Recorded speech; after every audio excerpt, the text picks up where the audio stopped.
यही बात कह रहा हूं, ये ज़ेलेंस्की की मार्केटिंग जो सबसे बड़ा जोखिम पूरी दुनिया जिसकी तरफ ध्यान दे रही है और पता नहीं कितनी सतर्क है कि कभी भी ये वर्ल्ड वॉर की तरफ मामला चला जाएगा एक आदमी के इस तरह के पागलपन की वजह से। रूस की धमकी के बाद दुनिया में परमाणु हमले का डर, ये खबर देखिए, रूस बदल सकता है नो फर्स्ट यूज की पॉलिसी। और इस वक्त जो छेड़छाड़ हो रही है, और जैसा गौरव ने बताया बिल्कुल सही है, ये छेड़छाड़ सिर्फ इसलिए हो रही है, जानबूझ के की जा रही है कि वेस्टर्न अटेंशन मिले। ये वैसे ही जैसे एक बच्चा अपने अटेंशन के लिए माँ बाप के सामने चिल्लाता है, अभी ज़ेलेंस्की वही काम कर रहे हैं, अपनी तरफ ध्यानाकर्षण करने के लिए। He is done two things which are very dangerous from global peace perspective. अब इसको देखना पड़ेगा पूरे संसार को। और साथ में प्राइम मिनिस्टर स्टारमर का भी एक बयान आया है। कीथ स्टारमर क्या कह रहे हैं? हाँ, कीथ स्टारमर कह रहे हैं कि हमें तैयार रहना पड़ेगा। उन्होंने 2.5% रहा है, we have to be war ready. उन्होंने जैसे न्यूक्लियर सबमरीन्स बनाने क्या यूरोप ना चाहते हुए भी पूरा का पूरा आग में आएगा? एक बात बस कहना चाहूंगा, और अमेरिका भी आ जाएगा जो हाथ खींचना चाह रहा है इससे, क्या उसको भी आना पड़ेगा? यही बात बोलो। ये जो क्या सिचुएशन क्रिएट कर रहे हैं, यूरोप जो वर्ल्ड वॉर 2 में हुआ था, इनिशियली अमेरिका वर्ल्ड वॉर 2 को ज्वाइन नहीं करना चाहता था। बार बार विंस्टन चर्चिल ने जाके रिक्वेस्ट करके और ऐसी सिचुएशन क्रिएट की, जब उनका वो आ रहा था, शिप आ रहा था और उसको यू बोट ने मारा, उसने उनको अपनी तरफ खींचा और पर्ल हार्बर ऑफ कोर्स एक बड़ा मोमेंट बन गया। तो ये ना चाहते हुए भी वर्ल्ड वॉर की तरफ जा रही है। क्या आपको भी अंदेशे हैं मेजर गौरव? देखिए, मैं ये तो नहीं कहूंगा वर्ल्ड वॉर, लेकिन मैं ये कहूंगा कि ये फैल सकता है पूरे यूरोप में। और नेटो के चीफ ने ये बोला है कि 5% ऑफ जीडीपी का सारे नेटो कंट्रीज जो हैं अपना डिफेंस का बजट करें। किसी का 1%, किसी का 1.5%, ही सेज नो बॉस। ये मैं मानता हूं। ये जिस तरीके का वर्ल्ड वॉर हम लोग समझ रहे हैं कि पूरी दुनिया आग में जलेगी, ऐसा नहीं होगा। लेकिन आप देखिए ना, एक तरफ इजराइल हमास का जिसमें ईरान तक शामिल है, जिसमें पूरा मिडिल ईस्ट जल रहा है। दूसरी तरफ ये रशिया यूक्रेन की लड़ाई, जिसमें पूरे यूरोप में फैलने का अंदेशा है और पूरा यूरोप अपना डिफेंस का बजट बढ़ा रहा है। क्यों बढ़ा रहा है डिफेंस बजट? क्यों?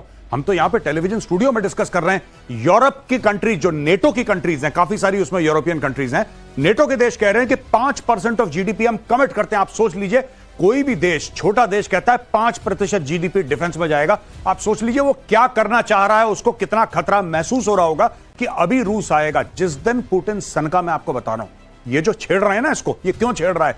एक तो वर्ल्ड अटेंशन के लिए, और इसको पता है यही काम पाकिस्तान ने पहलगाम में करा था। मैं आपको एक एग्जांपल देता हूं, पैरेलल नहीं है, मैं कंपेयर नहीं कर रहा, मैं आपको सिर्फ एक आइडिया दे रहा हूं कि पाकिस्तान ने क्या बोला। उसको पता था भारत रिटेलिएट करेगा, उसको पता था, इसीलिए वो चाह रहा था कि इंटरनेशनलाइज हो जाए कश्मीर। एक एम ये भी था पाकिस्तान का, कई एम हो सकते हैं, लेकिन उनमें से 4-5 एम्स में से ये था कि कश्मीर दोबारा 370-35 से हटने के बाद इंटरनेशनलाइज हो जाए। आज की तारीख में हुआ। पाकिस्तान एक लेवल तक सक्सेसफुल हुआ लोगों को मारने के लिए।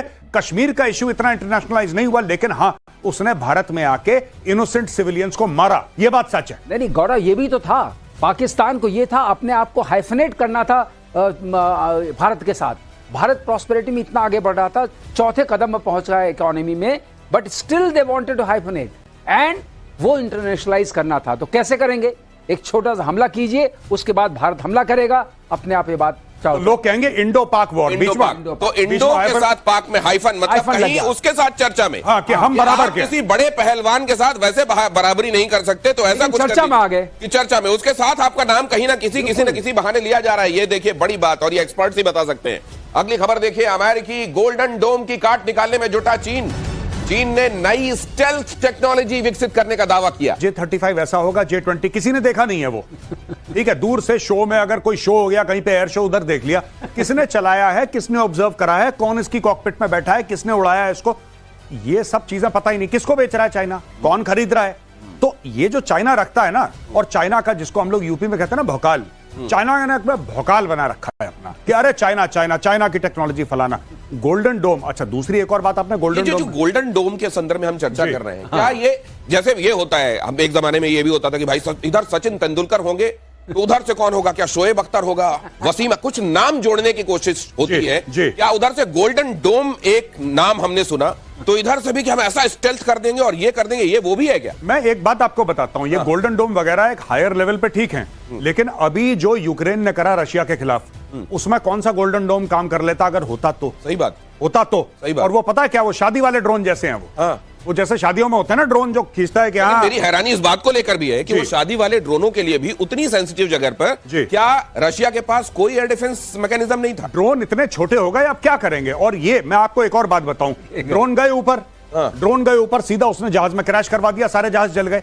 आप ये देखिए ना, ये गोल्डन डोम बिल्कुल बढ़िया है, स्पेस से कोई बैलिस्टिक मिसाइल आ रही है, इंटरकॉन्टिनेंटल बैलिस्टिक मिसाइल आ रही है, ऐसा आ रहा है वैसा, उस सब के लिए बहुत बढ़िया है ये, उसमें कोई डाउट नहीं है। वर्ल्ड का बेस्ट बनाएगा, अमेरिका बनाएगा। लेकिन भाई आजकल के थ्रेट्स तो दूसरे किस्म के हैं ना। आजकल के थ्रेट्स ये हैं कि आपने किसी वेबसाइट से ड्रोन ऑर्डर करे, मैंने ड्रोन ऑर्डर करे 50, मैंने उनको अपनी वर्कशॉप में अपने गैराज में मॉडिफाई करा, मेरे पास गन पाउडर है, मेरे पास प्लास्टिक एक्सप्लोजिव है, मैंने ड्रोन उड़ाया, जाके हवाई जहाज में क्रैश कर दिया। अब उसका गोल्डन डोम क्या कर लेगा? जब तक में पोलियो की वैक्सीन बनी तब तक में कोविड आ गया जी। भाई दिनेश ऐसा है, अगर आप डोम के अंदर ही हैं तो डोम क्या करेगा बेचारा? अब डोम के अंदर ही है तो डोम क्या करेगा? वही कह रहा हूं, अगर ट्रक वहीं घूम रहे हैं और उनके अंदर ड्रोन लेके घूम रहे हैं तो वो तो डोम के अंदर है, तो डोम क्या करेगा? ये बड़ी बात है। ये अगली खबर देखिए, पुतिन के डर से कांपने लगा ब्रिटेन। ये खबर देखिए, अमेरिका से मांगे परमाणु हमले वाले फाइटर जेट। अमेरिका से F-35A लाइटनिंग फाइटर जेट्स खरीदने की तैयारी। परमाणु हमले में सक्षम है F-35A जेट्स। ब्रिटेन के पास केवल ट्राइडेंट मिसाइल से लैस पनडुब्बियां हैं जिनसे परमाणु हमला संभव है। उसके पास अमेरिका, रूस, चीन, भारत और फ्रांस जैसी त्रिस्तरीय परमाणु हमला करने की क्षमता नहीं है। जिसका सूरज कभी डूबता नहीं था, उसके ये दिन आए हुए। अब उग नहीं रहा सूरज, अब उग नहीं रहा है। हाँ, क्योंकि उन्होंने सही है, ठीक कह रहे हैं, उगता कम है सूरज, और सूरज कम उग रहा है। तब तक उग रहा था, ठीक ठाक उग रहा था, जब तक भारत की तरफ उन्होंने निगाह नहीं डाली थी। लेकिन ईस्ट इंडिया कंपनी के बाद उनके लिए अब ईस्ट ही खत्म है, सूरज उगी नहीं।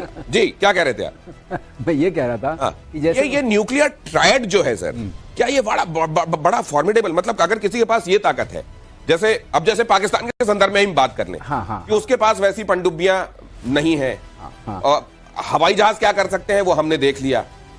ये ट्रायड का होना क्या बहुत फॉर्मिडेबल बना देता है? किसी फॉर्मिडेबल ये बना देता है दिनेश कि आप हवा से भी मार सकते हैं, वो शक्ति आपके पास, जैसे स्ट्रेटेजिक बॉम्बर्स की हम बात कर रहे थे। और दूसरी, आप लैंड से साइलोज में हैं, तो साइलोज फिक्स होते हैं, वहां से आप लॉन्च कर सकते हैं, तो वो आपके पास शक्ति है। और तीसरी शक्ति है आपकी पनडुब्बियों की, जो बहुत बड़ी शक्ति होती है, क्योंकि पनडुब्बियों में क्या होता है कि वो कहाँ है, वो बहुत एक जो जान उस पनडुब्बी में है और बहुत कम चेन ऑफ कमांड को पता रहता है। नेवल हेडक्वार्टर्स में भी सबको नहीं पता रहता है, सिर्फ नीड टू नो बेसिस पे पता रहता है। तो अगर उसके अंदर आपकी परमाणु शक्ति है, तो जब सब कुछ नष्ट हो गया, आप टेक ऑफ नहीं कर सकते हैं, आपके साइलोस पर अटैक हो गया है, तब पनडुब्बी से निकलेगा।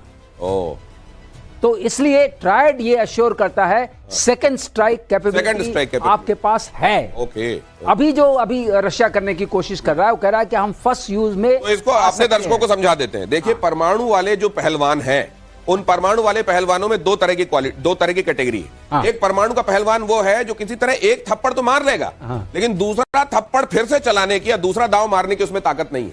लेकिन वो न्यूक्लियर ट्रायड वाले, जिनमें हिंदुस्तान भी एक है, वो देश है जिनमें लगातार 1, 2, 3, 4 थप्पड़ मारने की कैपेबिलिटी। तो वो जो एक थप्पड़ लेके आया है, वो लेके तो आया है परमाणु वाला, लेकिन एक ही चला पाएगा, उसके बाद नहीं चला पाएगा। ठीक कह रहा हूं सर? अब ये देखिए, हमने यहाँ पर ये एक अंदाजा अभी वर्ल्ड ऑर्डर को देखते हुए अंदाजा लगाने की कोशिश की है मेजर गौरव आर्य। क्या इस तरह से बंटवारा होगा देशों का?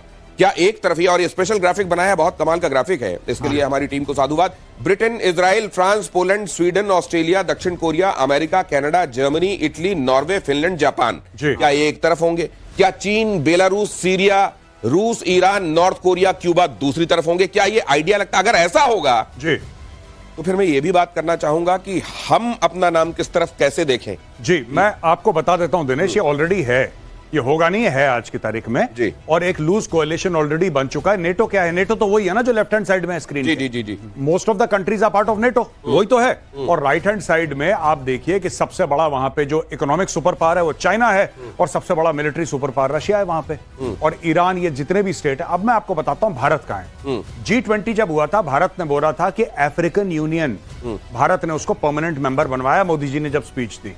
भारत ये कह रहा है कि ना हम तुम्हारे साथ है ना तुम्हारे साथ, हम अपने साथ हैं। और भारत कह रहा है कि मल्टीपोलर वर्ल्ड है, बाइपोलर वर्ल्ड नहीं है जहां पे एक तरफ रशिया और चाइना है, दूसरी तरफ अमेरिका नहीं। भारत भी है, भारत अपने आप में एक उभरता सुपर पावर है, और भारत अपने जो हमारे सपोर्टर्स हैं उनको साथ लेके चलेगा। इसलिए तो भारत इन्वेस्ट कर रहा है, तो भारत अफ्रीका में इन्वेस्ट कर रहा है, इसकी फौज में, आर्मी, ये सब क्यों कर रहा है? इसीलिए कर रहा है भारत। गौरव जो कह रहे हैं उसी को मैं सपोर्ट करता हूं कि ये जो हमने बाइनरी दिखाई है, तो ये बाइनरी नहीं है, दिस इज ट्राइनरी। अच्छा। 3 लेग्स, ओह। एक लेग पे भारत भी तो है, हाँ, और बाकी अफ्रीकन कॉन्टिनेंट के लोग हैं। राइट। हमारे जो ईस्ट लुक पॉलिसी थी, हमारी लुक ईस्ट पॉलिसी थी, उससे कनेक्टेड लोग हैं। तो ये सब भी तो एक, उनका भी तो एक बहुत बड़ा समूह है। तो ये भी समझ लीजिए कि अगर जो सुपर पावर्स, कथित बड़ी ताकतें हैं, वो ये चाहती हैं कि दुनिया बस 2 खेमों में बट जाए, तो ऐसा नहीं होगा। भारत ने स्पष्ट कर दिया है कि भारत के हितों के हिसाब से जितने खेमे जरूरी होंगे और जितनी परतें, जितना लेटरल होना जरूरी होगा, भारत वो करेगा। और इसलिए आप यहां पर देख रहे थे, अगली खबर आपको दिखाऊं, ब्रिटेन को तो खैर ये चाहिए, उसको कब मिलेंगे, खतरा उसको दिखाई देने लगा है। कीथ स्टारमर ने यह भी कहा है कि भाई साहब, ये जो रशिया कर रहा है, अब ये हमको लग रहा है कि अब इसके लपेटे में हम आएंगे। जेलेंस्की ने जो किया है वो हमको भी लपेटे में लेकर आएगा। अंतर रिएक्टर पहुंच गया उसके पास, लगातार लगा हुआ है वो बनाने। वो लगा हुआ है, वो तो बनाना होता है, वो बना रहा है और ऊपर से धमकी खा रहा है, लेकिन बना रहा है। और ये तो सर, इजराइल तो कह रहा है कि हम, और आप, ये तो अमेरिका ने भी कहा हुआ, अगर तुम बनाओ तो हम उन तमाम जगहों को जाके उड़ाएंगे। तो क्या अब इनके यहाँ किराना हिल्स देखने को मिलने वाली है क्या? देखिए, अब ये संभावना अगर उन्होंने की, आपने जो कहा था, उसको और चिंगारी लग जाएगी। अभी चिंगारियां लग रही हैं।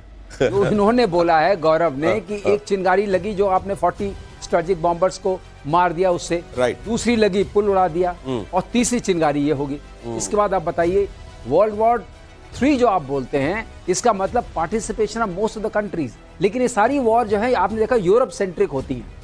वर्ल्ड वॉर 1 भी यूरोप सेंट्रिक थी, वर्ल्ड वॉर 2 भी यूरोप सेंट्रिक। करेक्ट। और अगर आपको एक चीज और बता दें, जो देश सबसे ज्यादा लोगों को खोया, जिसने 15 million people were lost by allied powers, जो एलाइड पावर्स थी वही जीती, और जो एक्सिस पावर्स थी उनके 5 मिलियन के आसपास लोग लूज हुए थे।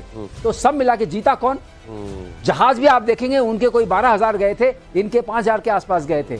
लेकिन पॉलिटिकल एम, जो वो लोग बात करते हैं ना, क्या खोया, क्या पाया, कितने जहाज गए, जिसके पास होगा वही तो खोएगा। जो तो वैसे ही खड़ा हो, जिसके पास कपड़े होंगे उसी को तो उतार पाओगे। दूसरी चीज यह है कि कुछ दिखाई दे ये क्यों है? हर जगह देखिए आप। नहीं, आप पाकिस्तान की परत उखाड़िए, आपको नीचे चाइना मिलेगा। आप नॉर्थ कोरिया की परत उखाड़िए, चाइना। आपको क्या लगता है कि पाकिस्तान, जो इतना दुनिया भर में दंदनाता फिरता है, उसकी खुद की औकात है? जो लोगों के यहां आजकल बिजली नहीं आ रही और लोग सड़क पर एहतजाज कर रहे हैं, प्रोटेस्ट कर रहे हैं कि पानी नहीं है, उस मुल्क की इतनी औकात कहां से हो गई? ये चाइना दे रहा है सब कुछ, उसको पैसा, चाइना उसको डिप्लोमेटिक सपोर्ट दे रहा है। ये जैशे मोहम्मद का जो हेड है, मौलाना मसूद अजहर, राइट, जो बेचारा बताइए, बेचारा मैंने कह दिया, मरते मरते बचा। नहीं, मैं दूसरी बात आपसे, जो आपने कहा ना जी, कि आप वहां ईंटा उखाड़ के देखेंगे तो वहां से जो कनखजूरा निकलेगा वो चाइना दिखेगा। जी बिल्कुल। तो मैं एक बात ये आपसे जानना चाहता हूं कि कोई ये इस तरह के मुल्क जो है, ये बड़े पावर जो बन रहे हैं जी, ये बड़ा होकर अमेरिका बनना चाहते हैं क्या, कि हम भी क्राइसिस क्रिएट करेंगे और हमारी न्यूसेंस वैल्यू, हमारी वैल्यू होगी दुनिया में? इससे बड़ा छोटे की बात नहीं है। ईरान भी तो यही कर रहा है। ईरान जब हिजबुल्ला और हमास को सपोर्ट करता है, हुथियों को सपोर्ट करता है, और दुनिया भर में पूरे मिडिल ईस्ट में अपनी, तुर्की नहीं कर रहा। जो अहमद अल शरा है, जो सीरिया का प्रेसिडेंट है, he is supported by Turkey.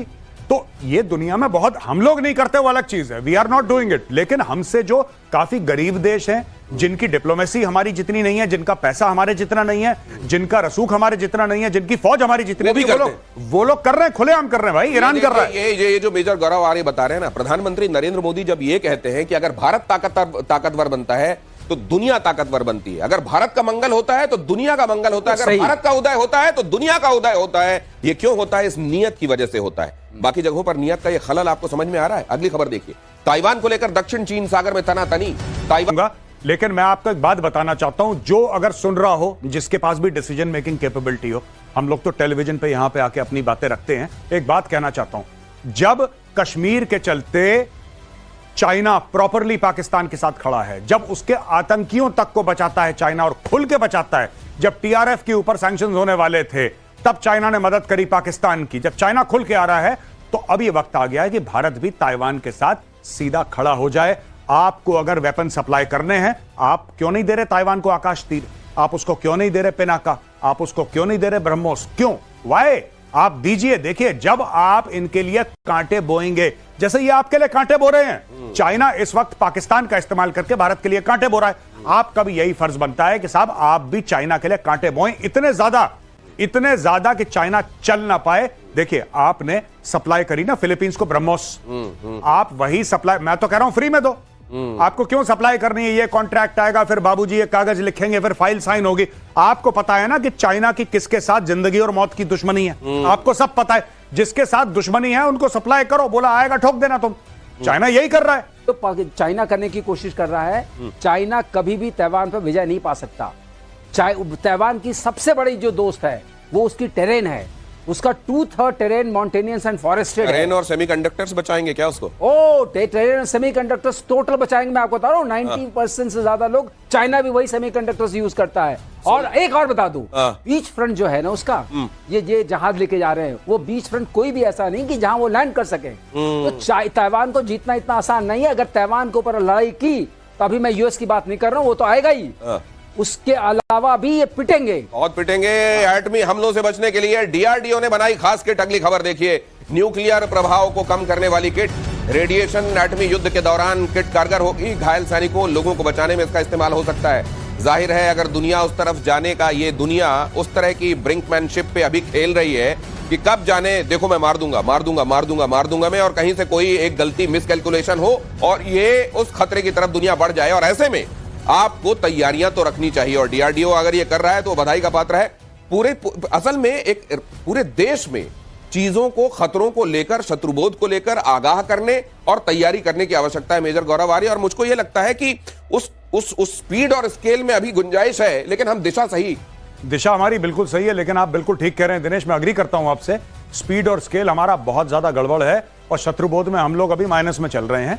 दिशा पकड़ ली है, लेकिन देखिए ना, अभी भी लोग ऐसे भारत में जो कहते हैं कि नहीं नहीं नहीं, पाकिस्तान के साथ जो लड़ाई है वो नहीं करनी चाहिए, आखिर हमारी इकोनॉमी का क्या होगा। इकोनॉमी का क्या होगा भाई साहब, मैं आपको बात बताऊं, जब देश सुरक्षित रहेगा तब इकोनॉमी होगी। बिना सुरक्षा के कोई इकोनॉमी किसी देश की नहीं होती। Let's be very very clear. और चाइना क्या चाह रहा है? चाइना पाकिस्तान के थ्रू आपकी इकोनॉमी को डैमेज करना चाह रहा है। दैट इज वाई मैं ये नहीं कह रहा कि 26/11 के पीछे चाइना था, मैं वो नहीं कह रहा, लेकिन आप ये भी मानिए कि क्यों मुंबई को सेलेक्ट करा गया 26/11 के लिए। वाई मुंबई? कोई बॉर्डर लगता है महाराष्ट्र का? मुंबई का बॉर्डर लगता है पाकिस्तान से?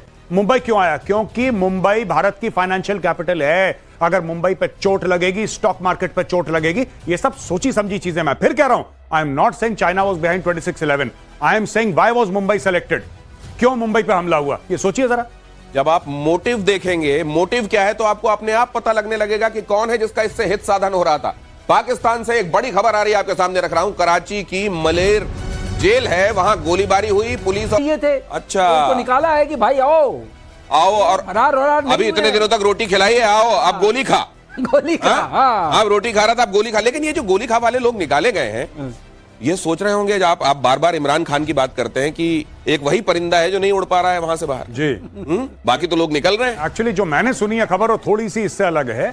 मैंने सुना है कि वहां पे अर्थक्वेक आई थी, भूकंप से एक दीवार गिर गई थी। भूकंप से एक दीवार गिरी थी, तो इन लोगों ने बोला कि बाहर जाओ बाहर जाओ। ये बाहर जाओ का सिस्टम उन्होंने सीरियसली ले लिया, एक्चुअल में बाहर चले गए और बाहर चले गए 200 से ज्यादा। जब बाहर गए 200 से ज्यादा, फिर भगदड़ आ रहे, फिर ये तो सही में बाहर चलेगा कि साहब आप ही ने बोला था बाहर चले जाओ। सब के सब बाहर चले गए, कोई दीवार फांद के गेट तोड़ के, तो ये लोग बाहर निकल गए। बढ़ते रहे पहले। ये देखिए साहब की बात है, ये भारत और बलोचिस्तान का, अगर आप कैमरा से थोड़ा सा जूम कीजिए जरा, एक बड़ा मैसेज है जो मेजर गौरव आर्य देना चाह रहे हैं। हमारे दिल में बलोच भाइयों के लिए ये स्नेह और सम्मान है। ये बलोचिस्तान इंडिया फ्रेंडशिप का ये फ्लैग है और ये मेरे पास रहता है। It's always here with me, मेरे साथ रहता है ये, और मैं अपने पास रखता हूं इसको, और ये हमारे दिल के पास रहता है। This is always there and I wear it very often. आज मैं कैरी कर रहा था तो मैं ये दिखाना चाहता हूं कि इस प्रकार से है ये, और एक बड़ा संदेश है जी। और अगर यहां पर ताइवान को लेकर बात हुई है तो बलूचिस्तान को लेकर भी यहां से बार बार कहा गया है इस बात को कि अब एम्बिविटी खत्म होनी चाहिए। अब बड़े क्लियर डिमार्केशंस और बहुत क्लियर पाले खींचे हुए होने चाहिए कि ये इधर हमारे दोस्त हैं और इधर हमारे शत्रु हैं, और उसके बाद अपना काम हमको करना चाहिए। ये अगली खबर आपको देखिए और गहराई से समझाएगी। पाकिस्तान का आतंकी चेहरा फिर से बेनकाब। गांव वाले मामले में नाम सामने आया, ये खुद सामने आके कहने मैं नहीं था। अब थोड़े दिन की जिंदगी मिल गई है, मेरे ख्याल से राशन खत्म हो गया घर में, तो फिर दुकान के लिए निकल पड़ा है, शटर खोल दिया इसने। और ये कसूर से ताल्लुक रखने की वजह से कसूरी नाम, मुझको लगता है अगला ब्रह्मोस का निशाना कसूर होने वाला है। कसूर होने वाला है। कसूर को भी पढ़ना बैलेंस रह गया, अभी इनको पढ़ना चाहिए। ये देखिए, ये जिसके साथ वो स्टेज पे बैठा है वो पंजाब असेंबली का स्पीकर है पाकिस्तान में। भाई पंजाब असेंबली के स्पीकर के सामने बैठा और वो पंजाब असेंबली के स्पीकर से पूछा कि आप इनके साथ क्यों बैठे हैं। आपके कर्म होंगे तो जो आपकी तरफ आप जो अट्रैक्ट कर रहे हैं वो दिखा देता हूं। पाकिस्तान के भोलारी एयरबेस की नई सैटेलाइट इमेज आई है। भारत के एयर स्ट्राइक में तबाह हुआ था एयरबेस, तिरपाल से ढककर हैंगर की मरम्मत का काम जारी है। अब क्या हुआ है कि दुल्हन का मेकअप तो उतर गया था, अब सच्चाई दिखने लगी थी तो उसने फिर से घूंघट करके और अंदर पाउडर पोतना शुरू कर दिया। अब देखिए जरा यहाँ पे ये देखिए, ये इतनी बुरी तरह तोड़ा। और यहां से मार्शल श्रीवास्तव हमको बताते रहे हैं कि ये वो जगह है भोलारी जहां असल में इन्होंने अपने ड्रोन वोन, ये जो अनमैन्ड एरियल व्हीकल्स है ना इनके, वो सब ज्यादा रखे हुए थे और यहां पे पड़ी मार। अब यहां तिरपाल ढक के अंदर मरम्मत चल रही है। सर देखिए ऐसा है कि इसमें एक इनका वो EWC भी था, airborne early warning control system भी था, जो कि 1000 करोड़ का था। भुलारी में वो बड़ा गया है, तो अब वो तिरपाल ही ढका जाएगा और अंदर सारा माल चला गया। इसी जगह पर आपको एक चीज और बता दें, यहां पर कम से कम इनके 50 से 60 सैनिक हलाक हुए होंगे, जो शब्द ये इस्तेमाल करते हैं, और 1, 2, 4, 5 अफसर जरूर गए होंगे। ये ऐसा नहीं कि ऐसे मामला ऐसे निपट गया होगा। तो अब 50। हाँ, क्योंकि उतने लोग काम करते हैं हैंगर में, इतने से कम काम नहीं करते हैं। जब इन्होंने अटैक किया वो सारे के सारे वॉर टाइम था, उस वक्त वो लोग वहां काम कर रहे होंगे, उनके बहुत सारे इक्विपमेंट गए होंगे। ये जो नुकसान हुआ है इसको भरपाई करने में अभी लगेगा, एक आध जनरेशन लग जाएगी। इधर गौरव आ रही है, पर्दा है पर्दा नशी को बेपर्दा जो कर दूं तो हाँ, ये पर्दे में मुनीर मेरा नाम नहीं, मुनीर फील्ड मार्शल मेरा नाम नहीं।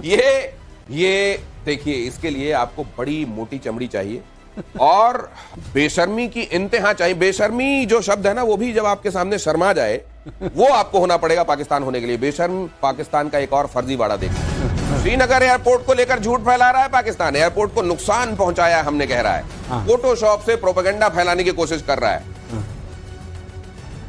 और ये भी देख लीजिए जरा, पाकिस्तान में एक और इन्फ्लुएंसर की हत्या कर दी गई। चरित्र देख लीजिए, चाल तो उसकी मैंने आपको दिखा दी, चरित्र देख लीजिए। पाकिस्तान में एक और इन्फ्लुएंसर की हत्या हुई इस्लामाबाद। कई लोग इस बात को लेकर रश्क रखते थे, बड़े खुले तरीके से वो बातें सामने रखती थी, किसी को रास नहीं आया। बर्थडे वाले दिन उसको, सर ये है पाकिस्तान। वेरी असली चेहरा। देखिए, मर्डर दुनिया भर में होते हैं। अगर कोई कहे यूएस में नहीं होता, चाइना में नहीं होता है, भारत में नहीं होता, तो ऐसी बात नहीं। इसको मारा क्यों? कारण यह है कि why was she killed? She was killed because she was a young woman, she was killed because she was independent, और क्योंकि उसकी अपनी राय थी और उन्होंने बोला कि साहब ये तो ऑब्सिनिटी है, ये तो फहाशी है, इसको मार देना चाहिए। This is a type of an honour killing that has happened in Pakistan. Honour killing, जबकि हम अलग एक कॉन्टेक्स्ट में यूज करते हैं, मैं अलग कॉन्टेक्स्ट में यूज कर रहा हूं कि भाई किसी को लगा कि इससे हमारी इज्जत खराब हो रही है, लड़की कैसे अपना चेहरा दिखा रही है, ठोक दिया उसको। ये देखिए, और आप कहते हैं आप ईमान लेकर आए हैं इसलिए आप मुसलमान हैं। पाकिस्तान के लोग तो मुझको लगता है शैतान पर ईमान लेकर आए हुए। बहुत धन्यवाद सर प्रतिशोध में हमको ज्वाइन करने के लिए। आज के लिए इतना ही, कल फिर हाजिर होते हैं आपके सामने। टाइम्स नाउ भारत पर खबरें जारी।